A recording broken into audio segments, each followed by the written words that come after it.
Good morning, everyone. Today we are covering one important topic which helps us to understand what exactly the discretization is and what is meshing. Do you know how simulation in computational fluid dynamics or finite element analysis transform real world problem into computational solution? The answer is the critical processing steps called discretization, or more commonly called as a meshing. So discretization is the process. Meshing is the process where break down a continuous domain into smaller manageable pieces called cells or elements or grids. So this step is crucial. It transforms a complex problem into a formal format that computational solver can work with. There are several wonderful tools for generating the mesh, including ANSYS meshing, Fluent meshing, ICEM, SCDM meshing. Also, we have other tools which are exclusively used for meshing, like ANSYS, Altair. So these are the softwares which exclusively work on the meshing part. So each tool offer unique compatibility depending on complexity of your geometry and simulation requirement. In ANSYS meshing for 2D geometries, there are three common meshing methods: quadrilateral dominant, ideal for regular geometries; triangular, suitable for complex shapes; and multi-zone or quad or tria, which combines the benefits of both method of optimization, which is quadrilateral or tria element. Choosing the right meshing method is very important for simulation accuracy and computational efficiency. A good mesh provides the foundation for reliable results in the CFD and FEA simulations. So this is the quick introduction to discretization and meshing. So this is the quick information about the discretization and meshing. So meshing is a vital step in simulation, and understanding the available methods can help you to achieve better accuracy and efficiency in simulation. So in ANSYS meshing, there are several meshing methods specifically designed for 3D geometries. Let's have a look. This method creates tetrahedral elements which are excellent for meshing complex and irregular 3D geometries. Next, we have hexadominant method. This approach focuses on generating hexahedral elements which are known for their superior accuracies in structured mesh. It's ideal for geometries that allow a more regular mesh structure. Next, we have sweep method in another powerful option. It works by sweeping a 2D mesh along a path to create 3D elements. This method is particularly used for extruded shapes or geometries with uniform cross sections. And finally, in the ANSYS itself, we have automatic mesh method. As the name suggests, this method lets ANSYS decide the most appropriate meshing techniques based on the geometry and analysis requirement. So if you are a beginner, you can directly select the automatic for further simulation. Because choosing the right meshing method can make a huge difference in our simulation. So whether you are working on complex geometry or structured design, ANSYS meshing has a solution. You are having the coarse mesh. Ultimately, it will affect the results, and how we can change that coarse mesh into fine mesh, which helps us to move towards the accuracy of the result. Mesh sizing and bias in ANSYS meshing is also very important. If we are working on a simulation in CFD, how to refine your mesh for accurate results, this helps us to understand more clearly. For fluid problems, the mesh is refined near wall for better accuracy. Smaller element near wall capture boundary layer effect, while the element size gradually increases as we move away from the smooth transition. So in structured meshes, we use the bias factor to control this gradual change in the element size. The bias factor denotes B suffix F, which is the ratio of largest element size to the smallest element size along an edge. So this is the equation we are having. Now another important term is the growth rate. It determines how the size of each element increases layer by layer as we move away from the wall. So growth rate is consistent across the layers and is calculated as next layer to the first layer length, edge length. For unstructured meshes, ANSYS meshing provides the inclination option to refine the mesh near wall. Here are the key parameters you should need to define. So L1 smaller or thickness or height of the first layer, thickness of the largest layer, Ln, and L bias edge length, which controls how the mesh expands. So by carefully defining these parameters, you can ensure your mesh accurately capture fluid behavior, especially the near solid walls where gradients are steep. So meshing size, bias and inflations are crucial for high quality simulations. Whether we are working with the structured or unstructured meshes, these tools will help us to do the activity as per our requirement. So quality of the mesh, if we go for the processing, how we can execute the problem while solving the problem in the ANSYS Fluent. So there are some mesh inputs. So type of the mesh, whether it is mapped or free mesh, or mesh size, resolution, map or unmapped mesh, structured or unstructured. So mesh size resolution is responsible for meshing process. So gradual change in the mesh size in the case of fluid domain. So this covers the meshing process, and once we have the mesh in the software, we can check the quality in terms of mesh output by skewness, by so ANSYS Fluent itself having some quality check criterias. So these criterias include skewness, aspect ratio, orthogonal quality, warp angle. These are the quality checking criteria which is already available in the software. With the single click, we can see the skewness, aspect ratio, orthogonal quality itself. And if it is acceptable as per the criteria wise, every mesh quality criteria have some specific requirement. So if we fulfill all the criteria, then our mesh is acceptable and we can go for the next stage of the solution simulation, that is solver setup. And if it is not, then we will go for the need mesh optimizations. Once we have the assurance about the quality check criteria as per the requirement, as per the limit, we will then it will be acceptable and we can go for the further simulation in the solver setup. If it is not, then we need to refine the mesh again. We need to fulfill the quality criteria. We need the mesh optimizations, which will be covering the quality criteria requirement, also the mesh independency test. So what exactly the mesh independency test, that we are covering in the next coming slides. So structured, which we also call as a mapped mesh, unstructured, which we say it is unmapped or free mesh, and hexamesh, that what exactly it is we will be seeing. Also, so structured or map meshed, also it is called hexamesh, especially for 3D geometries. Better convergence can be possible, more accurate results. So fixed pattern, we will be having less memory storage, more efficient, less solving time. So these are the advantage of having the structured or mapped mesh. So 2D geometries, quadrilateral element is preferable. In the case of 3D geometries, hexahedral mesh is usually considered as a structured mesh. You can see the example here, left side, we have the structured mesh, map mesh. Here, this is one example. If we talk about the square, simple, every element is of square shape. One more example, if we make the structured mesh for the exact square shape, then we can also such type of each element having the square shape right?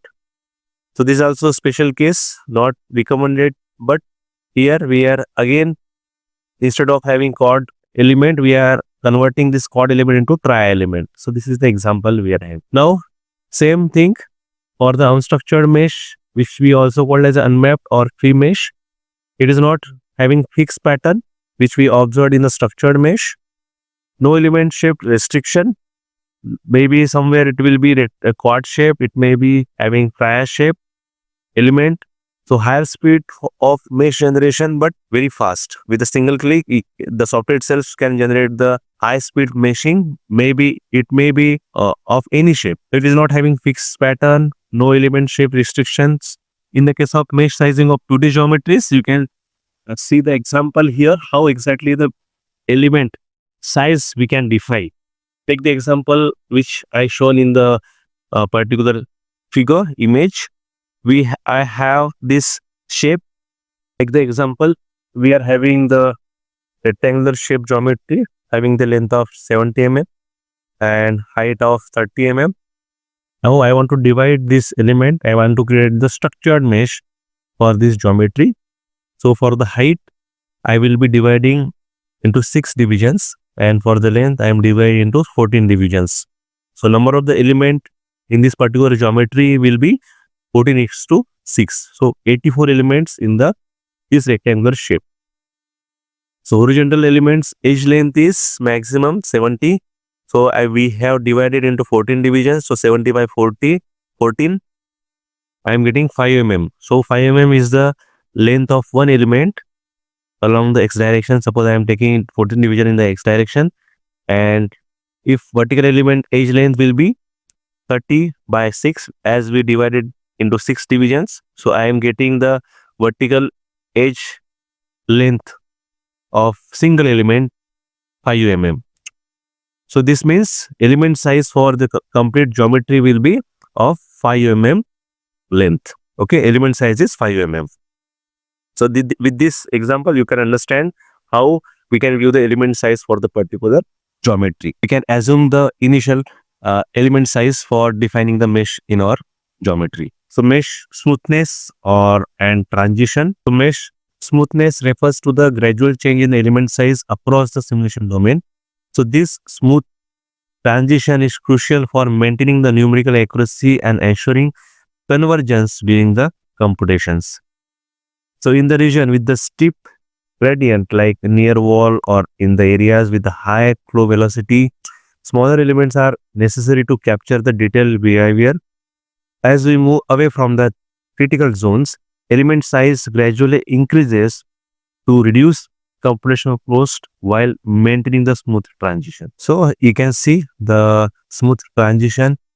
So structured mesh use bias factor to control the element size change. Like high bias factor ensure finer element near the wall and larger ones further away.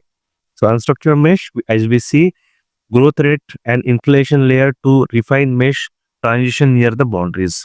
So smooth mesh transition prevents abstract side change between the elements, which could lead to inaccuracy or numerical instabilities.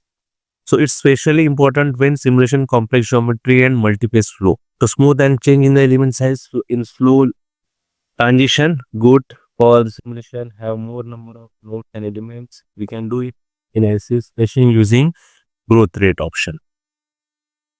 Right, for fast transition, we can see the change which can observe in the meshing. It will not be gradual. Okay, it is not good for the simulation. Have less number of nodes and element and not accurate results. Now come to the mesh quality, which can be evaluated using many parameters, like I said, aspect ratio, skewness, orthogonal quality, base quality. More accurate results will be possible. So first, we will discussing about the orthogonal quality. So this parameter measures how close the angle between adjacent mesh elements are to 90 degree. So minimum orthogonal quality of 0.1 is recommended, ensuring the better accuracy for entire mesh. The next part is aspect ratio, which describes the ratio of longest edge to the shortest edge, maximum to minimum edge length of the element. So ideally, aspect ratio should be 1. Excellent aspect ratio for simple geometry should be less than 5. Okay. So maintaining the aspect ratio prevents the inaccuracy and unrealistic deformation. So suppose this is the square and this is rectangle. So rectangle is more length. So this length divided by minimum length. So this length is length maximum edge length. So this is the maximum edge length. This is the minimum edge length. So ratio of this length and this length we called as a aspect. In this case, we are having the base line as a largest maximum edge length divided by this is having minimum length. So this is minimum edge. Ratio of this length by this length we called as a aspect ratio. Now come to the next part, skewness. So skewness helps us to measure the angular deformation in the element. So skewness is calculated as 90 minus minimum angle theta I am taking. So recommended maximum skewness is 0.8, but the best value lies between 0 to 0.25. You can see here, this is the square, and if the shapes deviates from the square shape to this shape, then the angle between these two perpendicular line will be changing. So this angle, we now in this case, I said skewness will be the 90 minus minimum angle. So in this case, 90 minus theta 2 will be the skewness for this particular case. If you go for the triangular shape, again, same changes we can observe for the skewness. Now, warp angle. Warp angle helps us to understand how far a quadrilateral element differ from the being planar. It determines by the angle between the normals of two triangular plane. Ideal warp angle should be 0.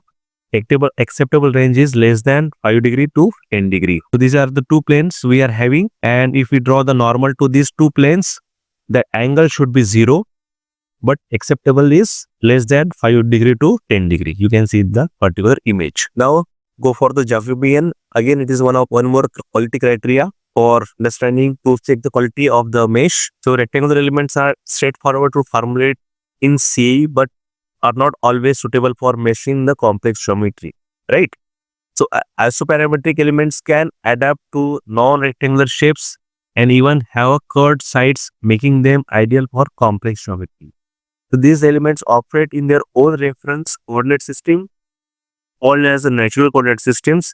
So direct solutions are not feasible in this case. Element shape requires coordinate transformation for accurate calculation. Thus, the transformation process utilizes the Jacobian matrix, which facilitates mapping between natural and global coordinates. See, in this particular case, we are deviating from the standard shape. So, Jacobian matrix value will be 0.82, right? So, if we are deviating from the standard shape geometry, in that case, we are saying there is a thing in the Jacobian ratio.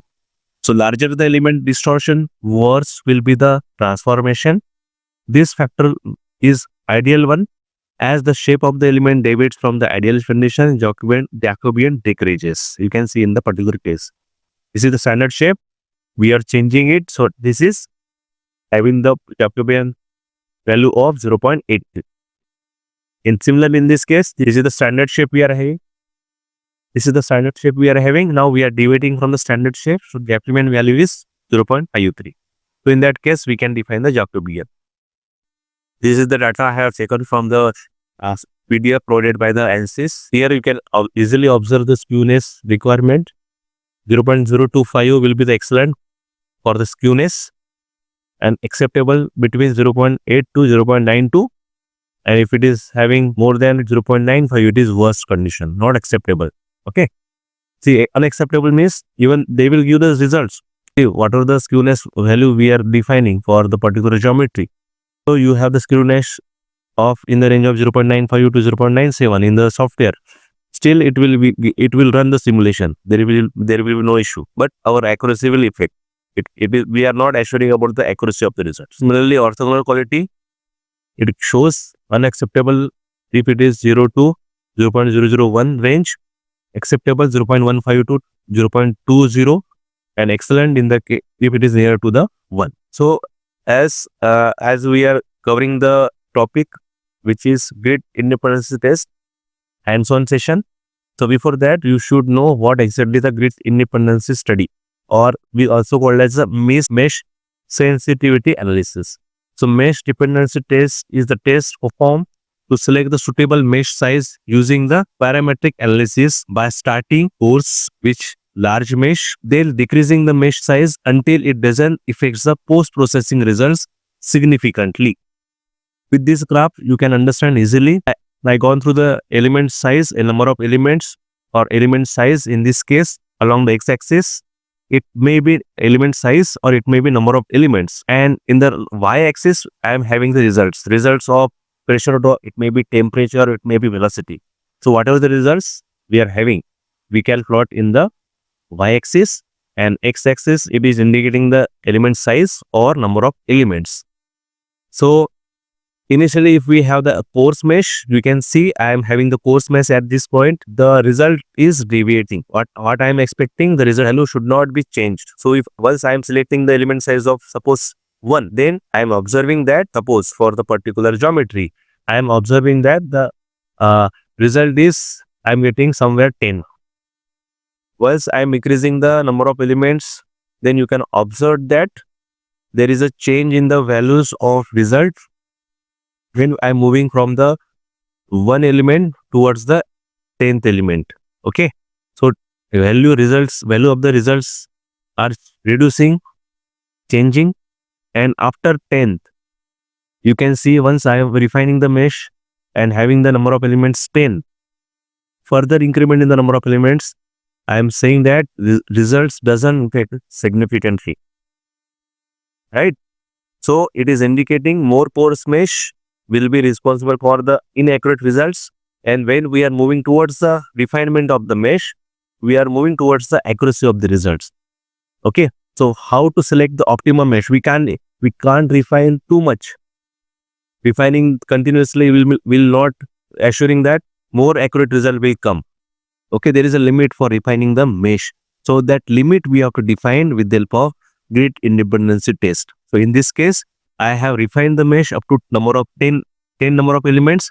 If I am increasing the number of elements beyond 10, so I am observing that it is not affecting the results. So for further simulation, for any change in the parameters, I will go for the maximum number of elements 10. We can go for the simulation beyond 10 also, but it affects the simulation time and computational resources also. It will take more time, even though for getting the same results of 5, I need to spend more simulation time and computational resources. You can understand how important the grid independency test requires for the simulation of any problem. So when we are moving from the more number of elements, more accurate results we are moving towards, and after one limit, results doesn't affect significantly. So this is all about the grid independency test. Now take the example, real life example. We are going to practice hands-on session for this grid independency test, how we can do the test in the ANSYS software. These are the final results that I will explain you. So let's start the simulation part. So we have the licensed version of the ANSYS Fluent. So first open the workbench, then go to the geometry creation. I am creating the rectangular geometry having some dimensions. I am giving 120 length and 80 mm height. Draw the rectangles, various rectangles, which will be acting as a buffer for the further simulation.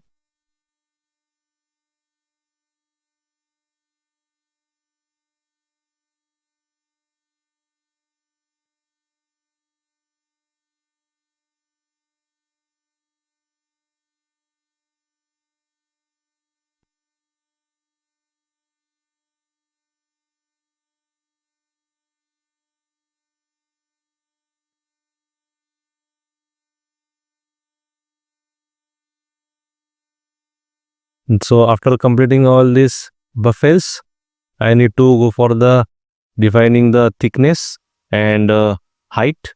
Now in this case, I have selected first buffer's thickness, same value. So I select the constraint option, go to the constraint and select equal length. I want to apply the constraint for thickness of the edge. First select the first thickness, then second thickness of the second buffer, second and third and fourth. So accordingly, we can utilize the constraint option in the software. Then again, now next is I am defining the height of the buffer. I am giving 50. Again, I will use the same technique, constraint technique method, to have the equal height of all the buffers. Select this one, select this one, select. So I got equal height for all the buffers. Now to have more good view of this geometry, I will go for the equal length of two more cases. Before that, I should have the domain, fluid domain for the fluid flow through that particular section. So I need to remove edges. Otherwise, I can't create the geometry surface from the particular geometry. Right? So for that, I will utilize the trim option. Select this part, trim it, select this part, trim it, select, zoom it, select this part and remove it, select this one and remove it. So I got the proper domain through which the fluid can be flow easily. This is very important because for creating the domain, it should be closed loop, should not be having interaction of number of edges, lengths within the geometry. For creating the smooth closed loop system, I am utilizing the trim option. That is the simple thing. Then I will go for the equal length for these two edges. This one, and again I am trying to make it equivalent with these two edges.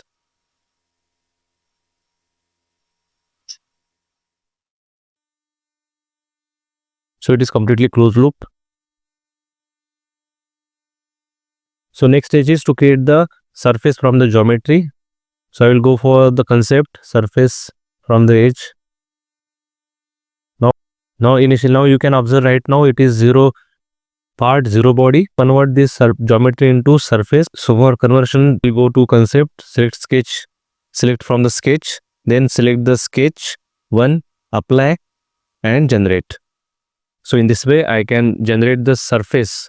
So initially you can observe there was a 0 part, 0 body. After creating the surface, now once I create the apply option, generate it, I got 1 body, 1 part. Okay. So in this way, you can create the surface from the sketch.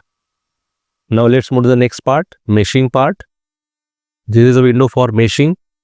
You can see by default, we have the arrangement of 7.22 element size. Default, it was there. I am changing this default to 20 mm to understand the concept of grid independency test. Mesh having 20 mm element size. Now to save the data of input and output, I am utilizing the Google Excel sheet to save the data of two things.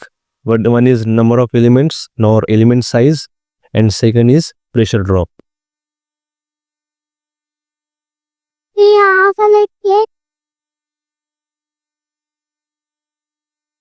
Okay. So at present, I am having the mesh element size of 20. So for that, I will see the result for the pressure drop. Go to mesh. There are so many options. When I go to give the inlet conditions, I have to give the name selection to this part. Select the edge. Select the right click on it. Create name selection. Then give the inlet name. Okay. Similarly, I will go for the naming of the outlet. Create name selection, outlet. Generate. Now everything is okay. Update it. Go to the setup now. Yes, I want to update it. Double precision. Start.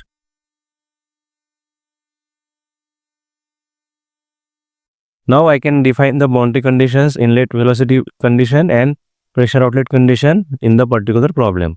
So inlet, you can visualize it. Boundary conditions, inlet is a value came. Outlet is visible. Now inlet, I am giving the value of 0.1 here. And I am keeping outlet as a pressure outlet, atmospheric pressure outlet, which will be available by default 0 gauge pressure. Now go to the method, initialize it, hybrid initialization.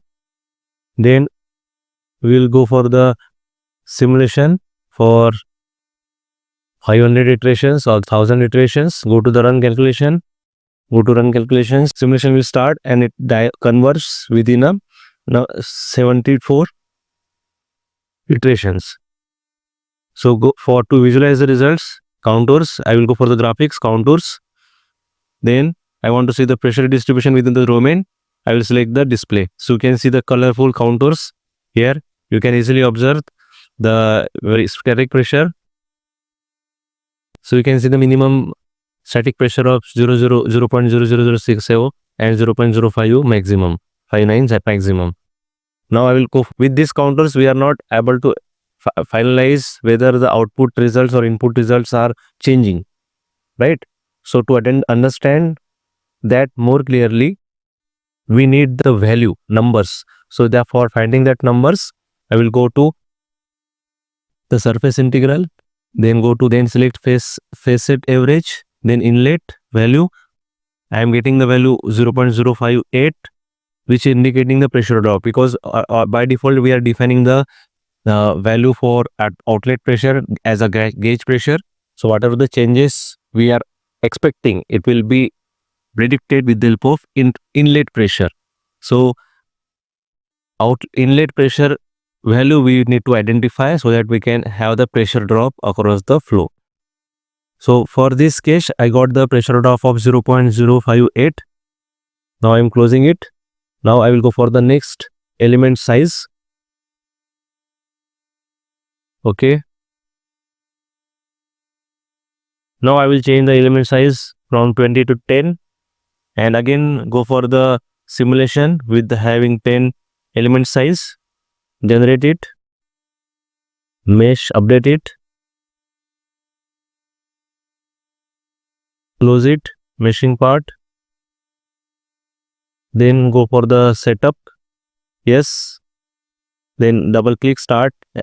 As already we have defined the boundary conditions for 20 elements, no need to give again in or if we are changing the mesh number of mesh or element size.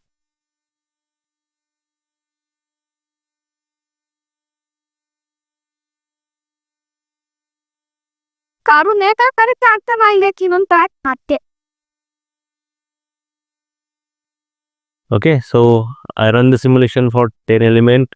Again, I will go for the initialization.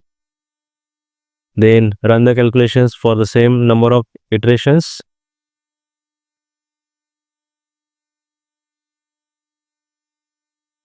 Calculate it and it converges very fast.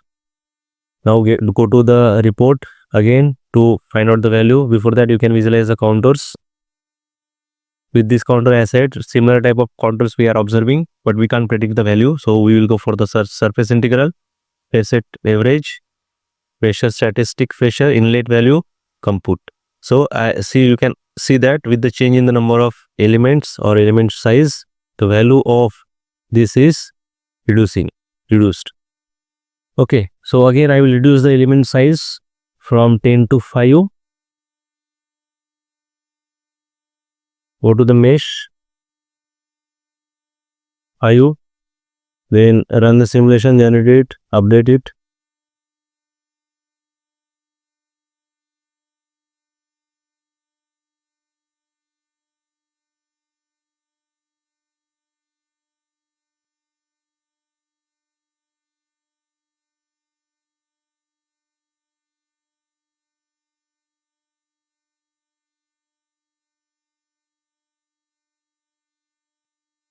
Then go for the simulation.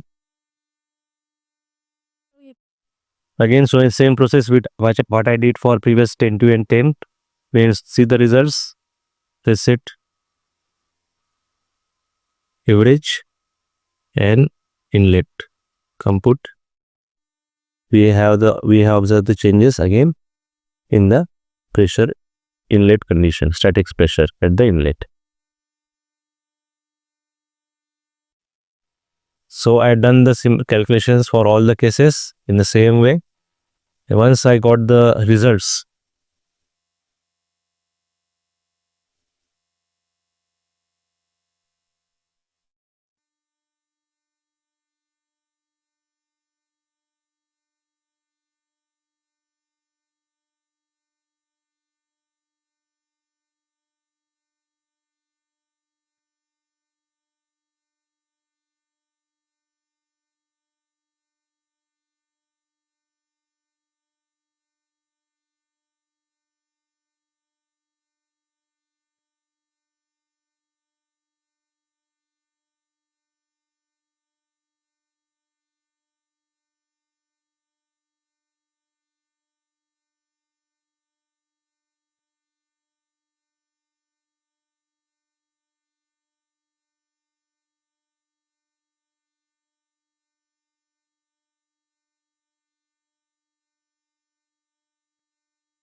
so these are the final results I achieved from the simulation for different element size, what is the value for pressure drop, and respective variation from initial to next level element size change I have added here. You can see element size of 20 having the pressure drop of 0.058 thereabout, and if I shifting from 20 to 10 element size, value of pressure drop is 0.05. So percentage variation between 20 and 10 element size is about 6.79. So that variation we are observing for all the cases.